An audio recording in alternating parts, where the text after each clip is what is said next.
എന്തുള്ളൂ ഞാൻ എൻ യേശുവേ, നിൻ സ്നേഹം അനുഭവിക്കാൻ.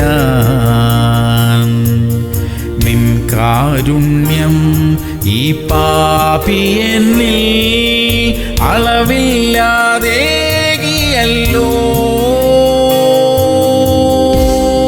മത്തായി 11:28. അധ്വാനിക്കുന്നവരും ഭാരം ചുമക്കുന്നവരുമായുള്ളവരെ എല്ലാവരും എന്റെ അടുക്കൽ വരുവിൻ, ഞാൻ നിങ്ങളെ ആശ്വസിപ്പിക്കും. പ്രിയമുള്ളവരെ, നമ്മുടെ വിഷമസ്ഥിതികൾ അറിയുന്ന കർത്താവിന്റെ സന്നിധിയിൽ ഹൃദയം തുറന്ന് നമ്മുടെ കുറവുകളും നമ്മുടെ അവസ്ഥകളും പങ്കുവയ്ക്കാം. കർത്താവ് നമ്മുടെ വിഷയങ്ങളെ ഏറ്റെടുക്കും. നമ്മൾ ചിന്തിച്ചിട്ടില്ലാത്ത വിധത്തിൽ നമ്മുടെ കാര്യങ്ങൾ നടക്കും. ആകയാൽ സമാധാനത്തോടെ ഇന്ന് നമ്മുടെ ചുമതലകളിലേക്ക് നമുക്ക് പ്രവേശിക്കാം. പ്രാർത്ഥിക്കാം. സ്വർഗീയ പിതാവേ, ഞങ്ങളുടെ ഹൃദയഭാരങ്ങൾ അങ്ങയുടെ സന്നിധിയിൽ ഇറക്കി വെക്കാൻ ഞങ്ങളെ സഹായിക്കണമേ. അവിടുന്ന് ഞങ്ങൾക്ക് തരുന്ന സമാധാനത്തോടെ ഇന്ന് ഞങ്ങളുടെ ജോലികളെല്ലാം ചെയ്യാൻ കൃപ തരണമേ അപ്പാ. യേശു ക്രിസ്തുവിന്റെ നാമത്തിൽ തന്നെ. ആമേൻ, ആമേൻ, ആമേൻ.